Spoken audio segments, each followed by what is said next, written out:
Olá, quarta-feira, 6 de maio. Quem nos acompanha aqui, ali atrás, é Líbero Badaró, o troféu, diga-se. E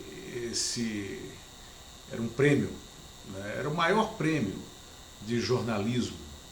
que existiu no Brasil no século passado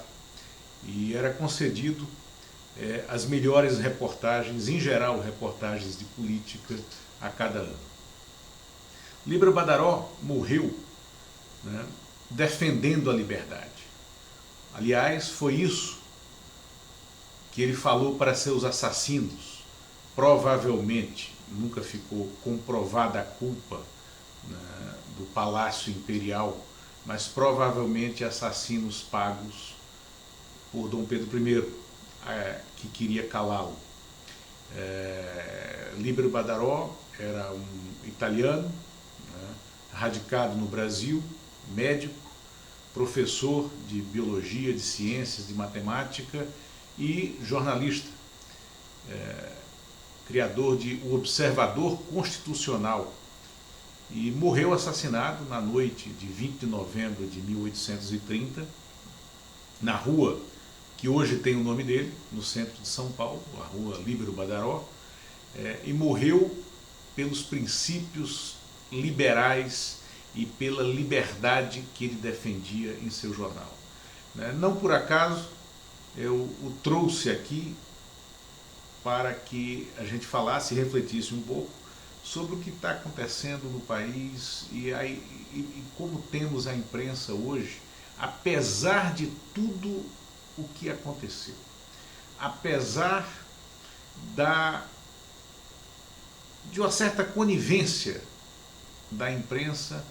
com, eu vou usar uma palavra chata, com a narrativa dessa tragédia brasileira que começou a ser escrita em 2013, 2014, 2013 naquelas tais jornadas de junho, que hoje está provado que foi a gênese desse ódio, né, que começou a transbordar e a ganhar contornos de uma farsa em 2014, quando Aécio Neves não aceitou o resultado das urnas e convocou e começou a convocar elementos da política, elementos sim, não são personalidades, são elementos da política, né, para que eles protagonizassem o golpe, né, parlamentar que foi dado em 2016 com o impeachment, que nos trouxe, afinal, a essa tragédia que nós vivemos no Brasil. Mas eu acho que a imprensa ainda não compreendeu a dimensão do seu papel. Talvez porque a imprensa brasileira, os grandes veículos, os veículos tradicionais, estão desfalcados das suas lideranças corporativas, dos seus donos, né, que, por exemplo, no episódio da ditadura, né, e da construção, né, das saídas para o regime fascista, que foi a ditadura militar, se uniram.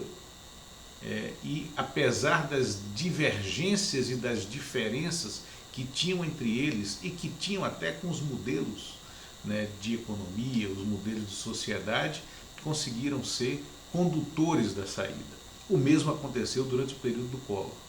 E agora, para usar uma frase do Otávio Frias Filho, que foi diretor de redação, publisher da Folha de São Paulo, o Otávio Frias Filho dizia que na crise, no conflito, quando tudo parecer meio turvo, a melhor saída é dar um passo à frente. E qual seria o passo à frente hoje para confrontar essa coisa patética, por um lado,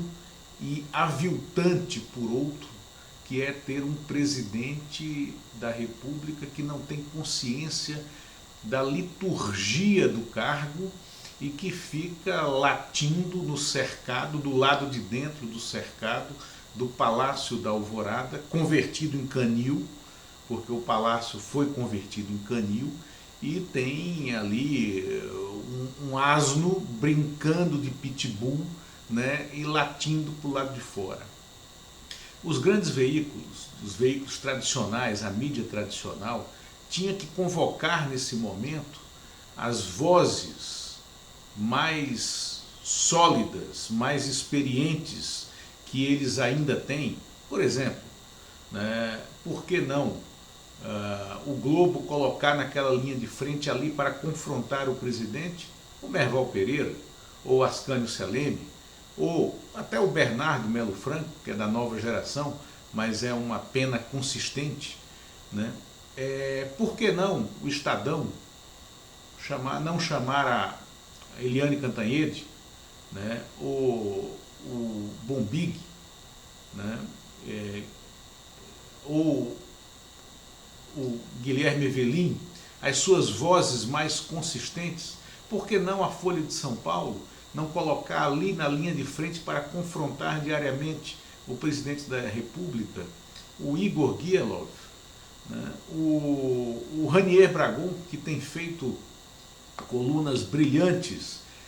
nessa confrontação com essa coisa absurda. A própria Patrícia Campos Melo, que foi brilhante na cobertura da campanha e que fez e que deu os grandes furos da campanha eleitoral, na Folha de São Paulo, revelando o esquema dos robôs usados pelo bolsonarismo para